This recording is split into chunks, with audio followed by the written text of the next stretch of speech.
கிறிஸ்துவுக்குள் மிகவும் அருமையானவர்களே, ஆன்மீக தேடல் நிகழ்ச்சிக்கு உங்களை அன்புடன் வரவேற்கின்றேன்.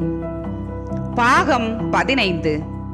கடந்த பதிவில் நாம் பிலிப்பு, நத்தனியேல் ஆகியோரை அழைத்தல் மற்றும் கானாவில் திருமணம் போன்ற நிகழ்ச்சிகளை பற்றி பார்த்தோம். இன்று இந்நிகழ்ச்சியில் கோவிலை தூய்மைப்படுத்துதல் நிகழ்ச்சியை சற்று விரிவாக பார்க்க இருக்கிறோம்.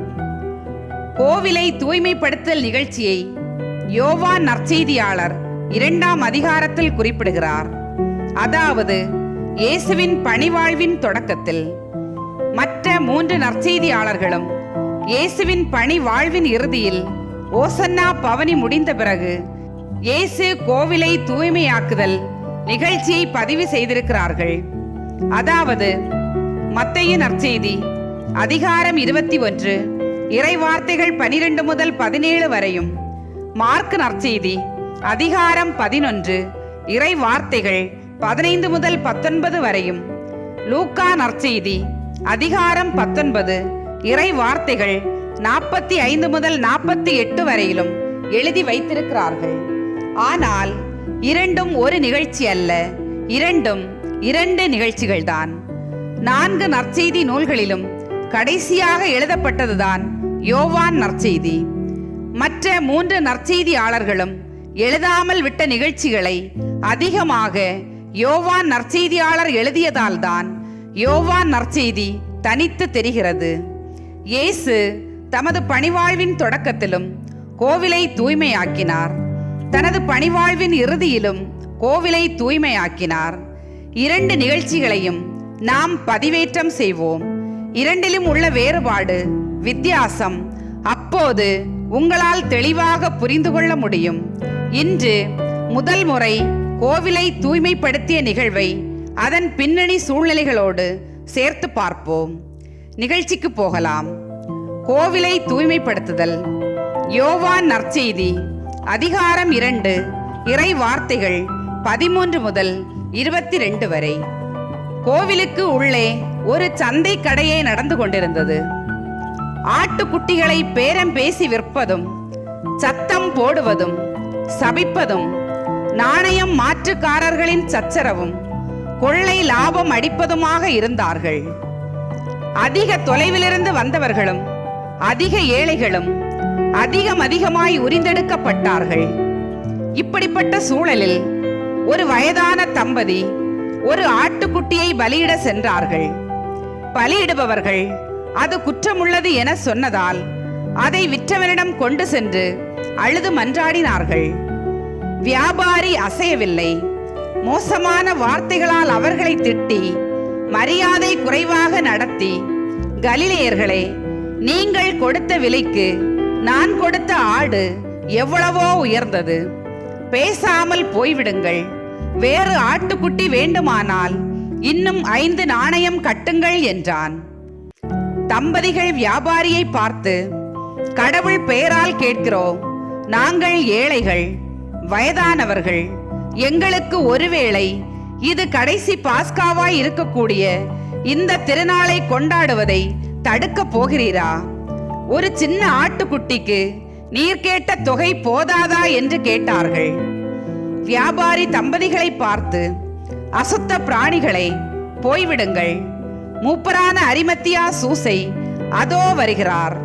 அவர் எனக்கு வேண்டியவர் என்று சொல்லி சூசையை பார்த்து, சூசையே, கடவுள் உம்மோடு இருப்பாராக, வாரும், உமக்கு வேண்டியதை எடுத்துக்கொள்ளும் என்றார்.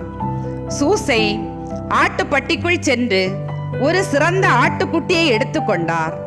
பின் பெருமையுடன் நிமிர்ந்து அழுது கொண்டிருந்த அந்த முதிய எளியவர்களான தம்பதிகளை எட்டி கூட பார்க்காமல் போய்விட்டார். அப்போது இயேசுவும் ஒரு ஆட்டுக்குட்டி வாங்கி கொண்டு சீடர்களுடன் சென்றார். பலியிடும் இடத்திற்கு உடனே போக வேண்டும் என்று பேதுரு விரும்பினார். இயேசு தமது வலது புறத்தில் செய்வது அறியாமல் அழுது கொண்டிருந்த தம்பதிகள் பக்கம் சென்று, ஏனம்மா அழுகிறாய் என்று கேட்டார். தம்பதிகள் நடந்ததை இயேசுவிடம் சொன்னார்கள். இயேசு அந்த வியாபாரியிடம், விசுவாசிகளான இவர்களுக்கு இந்த ஆட்டுக்குட்டியை மாற்றிக்கொடு, இது பீடத்திற்கு தகுதியற்றது.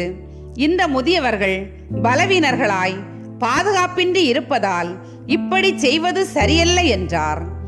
வியாபாரி இயேசுவை பார்த்து, யாரையா நீர் என்று கேட்டார். இயேசு வியாபாரியை பார்த்து, நீதியுள்ள ஒரு மனிதன் என்றார். வியாபாரி இயேசுவை பார்த்து, நீரும் உம்முடைய துணைவர்களும் பேசுவதிலிருந்து நீர் ஒரு கலிலேயன் என்று தெரிகிறது. கலிலேயாவில் நீதியுள்ள மனிதன் இருக்க முடியுமா என்று கேட்டான்.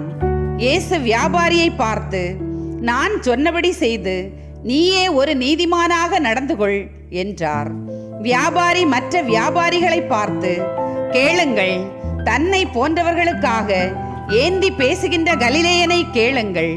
கோவிலை சேர்ந்தவர்களான நமக்கு இவர் போதிக்க விரும்புகிறார் என்று சொல்லி அந்த வியாபாரி கலிலேய உச்சரிப்பை தானும் உச்சரித்து காட்டி சிரித்து கேலி செய்தான். பலர் பக்கத்தில் வந்தபோது மற்ற வியாபாரிகளும் நாணயம் மாற்றுகிறவர்களும் தங்கள் கூட்டாளியுடன் இயேசுவுக்கு எதிராக சேர்ந்து கொண்டார்கள். அங்கு நின்று ஜாடை பேசும் 3 ராபிகளில் ஒருவர் இயேசுவிடம் கேள்வி கேட்டார். ராபி இயேசுவிடம், நீரும் ஒரு வேத சாஸ்திரியா என்று கேட்டார். இயேசு ஆம் என்றார். ராபி இயேசுவை பார்த்து, நீர் என்ன போதிக்கிறீர் என்று கேட்டார். இயேசு ராபியை பார்த்து, நான் கடவுளின் வீட்டை ஜெப வீடாக்குங்கள், அதை கடும் வட்டி கடையாகவும் சந்தையாகவும் ஆக்காதீர்கள் என்று போதிக்கிறேன் என்று சொல்லி உடனடியாக பெஞ்சுகளின் நடுவே வேகமாய் நடந்து மிக கவனமாய் அடுக்கி வைக்கப்பட்டிருந்த நாணயங்களை சிதற செய்து பெஞ்சுகளையும் மேசைகளையும் கலைத்து போட்டார். மாடு, ஆடு, ஆட்டுக்குட்டிகளை பிடித்திருந்த பையன்களின் கையிலிருந்து சில கயிறுகளை பிடுங்கி அவற்றால் ஒரு முறுக்கான சாட்டை செய்து அதன் முடிச்சுகள் உண்மையான ஒரு கசை முடிச்சுகளாக்கி இரக்கம் காட்டாமல் அடிக்க ஆரம்பித்தார். சிலருக்கு அடி கிடைத்தது. அதை உயர்த்தி சுழற்றி வீசி பொருட்களை பார்க்காமல் அடித்தார்.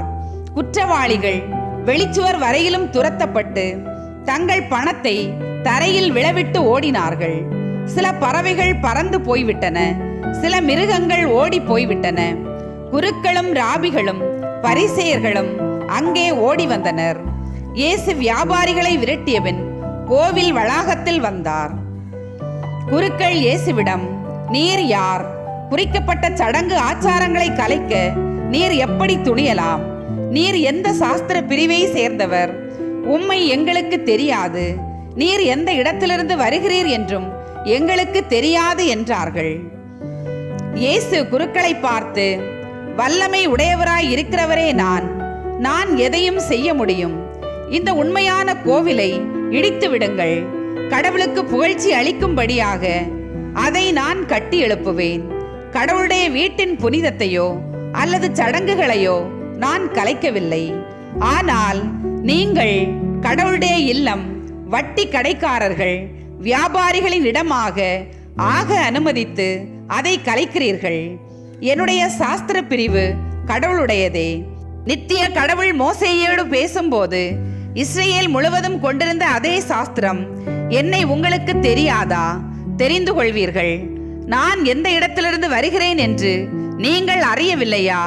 அறிந்து கொள்வீர்கள் என்று சொல்லி மக்கள் பக்கமாய் திரும்பி, இஸ்ரேலே கேள், இணைச்சட்டத்தில் இப்படி சொல்லி இருக்கிறது, உன் ஆண்டவராகிய கர்த்தர் உன் கோத்திரங்கள் தோறும் உனக்கு கொடுக்க போகிற எல்லா பட்டணத்து வாசல்களிலும் நீதிபதிகளையும் அதிகாரிகளையும் ஏற்படுத்துவாய். அவர்கள் நீதியுடன் ஜனங்களுக்கு நியாயமான தீர்ப்பு வழங்கச் செய்வாய். நீதியை திரித்து விடாமல், முகத்தாட்சணியம் பாராமல், லஞ்சம் வாங்காமலும் இருக்கட்டும். லஞ்சம் ஞானிகளுடைய கண்களை குருடாக்கி நீதிமான்களுடைய வார்த்தைகளையும் புரட்டிவிடும். நீ வாழும்படியாக உன் கடவுளாகிய ஆண்டவர் உனக்கு கொடுக்க போகிற நாட்டை நீ சொந்தமாக்கி கொள்ளும்படியாகவும் நீதியை நியாயமாக பின்பற்றுவாயாக.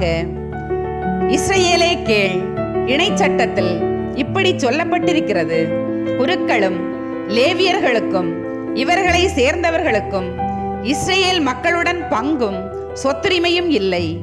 ஏனெனில் கர்த்தருக்கு செலுத்தப்படும் பலிகளையும் காணிக்கைகளையும் அவர்கள் உண்ண வேண்டும். அவர்கள் தங்கள் சகோதரர்களுடைய உரிமை சொத்தில் யாதொன்றையும் அடையக்கூடாது. ஆண்டவர் அவர்களுக்கு வாக்களித்தபடி ஆண்டவரை அவர்களுடைய உரிமை சொத்து. இஸ்ராயேலே கேள், இணை சட்டத்தில் இப்படி சொல்லி இருக்கிறது: கடனாக கொடுத்த பணத்திற்கும் தானியத்திற்கும் வேறெந்த பொருளுக்கும் உன் சகோதரன் கையில் வட்டி வாங்கக்கூடாது. அந்நியன் கையில் வட்டி வாங்கலாம். நீ உன் சகோதரன் கையில் வட்டி வாங்காமலே அவசரமானவைகளை அவனுக்கு கடனாக கொடு. இதை ஆண்டவரே சொல்லி இருக்கிறார். ஆனால் இப்பொழுது இஸ்ரவேலில் ஏழைகளுக்கு நீதி இல்லாமல் தீர்ப்புகள் வழங்கப்படுகின்றன.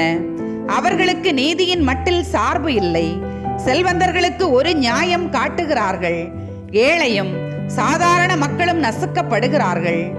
வலியவர்கள் மட்டுமே மரியாதை பெற்று திருப்தி அடைவதை காணும் போதும், ஏழைகள் சொல்வதை கேட்க யாரும் இல்லாத போதும், எங்கள் நீதிபதிகள் நியாயமாக நடக்கிறார்கள் என்று மக்கள் எப்படி சொல்ல முடியும்? மற்றெல்லாரையும் விட ஆண்டவரை அதிகமாக மரியாதை செய்ய வேண்டியவர்களாலேயே அவர்கள் மரியாதை செய்யப்படாமல் இருப்பதை மக்கள் காணும்போது அவர்கள் அவரை எப்படி மரியாதை செய்வார்கள்? ஆண்டவருடைய கட்டளையை மீறுகிறவன் அவரை மதிக்கிறானா? இஸ்ரவேலின் குருக்கள் ஏன் சொத்து வைத்திருக்கிறார்கள்?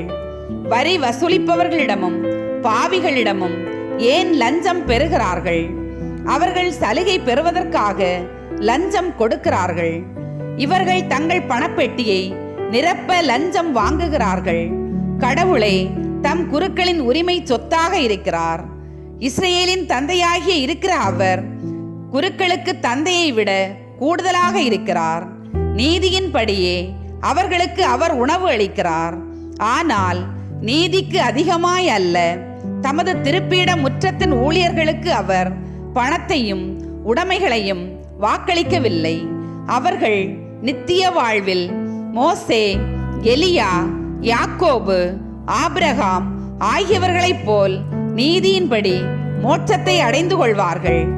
ஆனால் இவ்வுலகில் அவர்களுக்கு வேண்டியது லினன் துணி ஆடையும் அழிவுறாத பொற்கிரீடமுமே, அதாவது தூய்மையும் அன்பும் அவர்களுடைய உடல்கள் ஆன்மாவிற்கு கட்டுப்பட்டிருக்க வேண்டும். ஆன்மா உண்மை கடவுளுக்கு அடங்கியிருக்க வேண்டும். உடல்கள் அவர்களின் ஆன்மாக்களுக்கு எஜமான்கள் ஆகிவிடக் கூடாது. கடவுளுக்கு எதிராகவும் ஆகிவிடக் கூடாது. எந்த அதிகாரத்தை கொண்டு நான் இதை செய்கிறேன் என்று கேட்கப்பட்டது. அவர்கள் எந்த அதிகாரத்தை கொண்டு கடவுளின் கட்டளையை மீறுகிறார்கள்? மீறி புனித சுவர்களின் நிழலுக்குள் தெய்வ கட்டளையை நிறைவேற்றி வந்திருக்கிற இஸ்ரவேலின் சகோதரர்களிடம் வட்டி வசூலிப்பதை அனுமதித்திருக்கிறார்கள். எந்த சாஸ்திர கூடத்திலிருந்து வருகிறேன் என்று கேட்கப்பட்டது. கடவுளின் சாஸ்திர கூடத்திலிருந்து என்று நான் பதில் சொன்னேன். இஸ்ராயேலே, ஆம், அந்த புனிதமானதும் மாற்றம் இல்லாததுமான கல்வி சாலையிலிருந்து நான் வந்தேன்.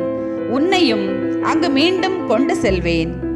ஒளியையும் உண்மையையும் வழியையும் அறிந்து கொள்ள விரும்புகிறவன் என்னிடம் வரட்டும். இஸ்ராயேலே, நீ பாலைவனத்தின் வழியாக மோயிசனை பின் சென்றாய். நீ என்னை பின் செல். அதைவிட மோசமான பாலைவனம் வழியாக உண்மையாக ஆசீர்வதிக்கப்பட்ட நாட்டிற்கு உன்னை நான் வழி நடத்துவேன். கடவுளின் கட்டளைப்படி திறக்கப்பட்ட கடல் வழியாக அங்கே உன்னை நான் அழைத்துக் கொள்வேன். என்னுடைய சின்னத்தை உயர்த்தி எல்லா தீமையிலிருந்தும் உன்னை குணப்படுத்துவேன். வரப்பிரசாதத்தின் நேரம் வந்துள்ளது. பிதாக்கள் அதை எதிர்பார்த்திருந்து அதற்காக காத்திருந்து இறந்தார்கள். தீர்க்கதரிசிகள் அதை முன்னுரைத்து அந்த நம்பிக்கையில் இறந்தார்கள். நீதிமான்கள் அதை பற்றி கனவு கண்டு அந்த கனவால் ஆறுதலடைந்து இறந்தார்கள். அது இப்பொழுது இங்கே வந்திருக்கிறது. வாருங்கள், ஆண்டவர் தம் மக்களுக்கு நீதி வழங்கப் போகிறார். தம் ஊழியருக்கு இரக்கம் காட்டப் போகிறார். மோசேக்கு அவர் இவ்வாறு வாக்களித்திருந்தார். இயேசுவை சுற்றி கூட்டமாய் நின்ற மக்கள் வாய் திறந்த வண்ணம் கேட்டு கொண்டிருந்தார்கள். கிறிஸ்துவுக்குள் மிகவும் அருமையானவர்களே, ஆன்மீக தேடல் பாகம் 15 இதோடு நிறைவடைந்தது. அடுத்த பாகத்தில் நாம் தீய ஆவி பிடித்தவரை குணப்படுத்துதல் என்ற நிகழ்ச்சி பற்றி பார்க்க இருக்கிறோம். அதுவரை உங்களிடமிருந்து விடைபெறுகிறேன். ஆன்மீக தேடல் தொடரும். நன்றி.